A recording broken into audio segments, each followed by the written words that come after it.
Nearly 143 million people, more than half of our country's adult population, could be affected by a major data breach. Hackers have stolen private personal information from the credit reporting agency Equifax. Tonight, security experts say everyone needs to assume they're affected. KVUE's Aaron Jones spoke to cybersecurity experts and consumer advocates to see how something like this happened and what people should do now.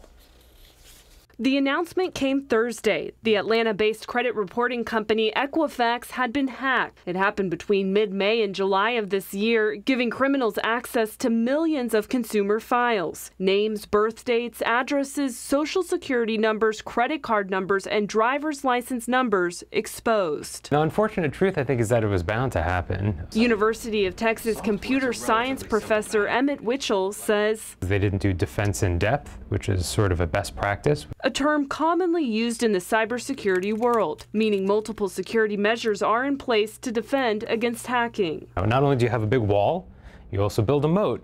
Not only do you have a wall and a moat, but you also have a guard inside.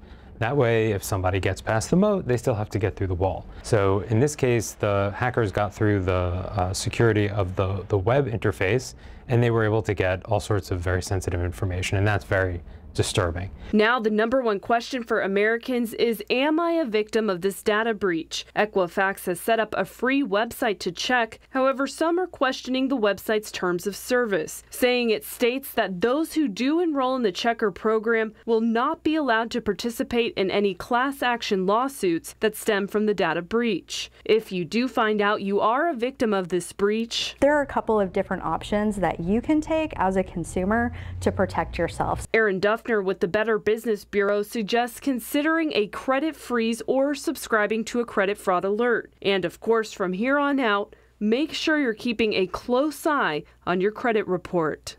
Aaron Jones, KVUE News. And another suggestion from those working in cybersecurity: be a little more resistant about giving up your personal information. If someone asks for your social security number, ask them why. It might not be necessary to give it to them. And always remember, once personal information is online, it is fair game for hackers.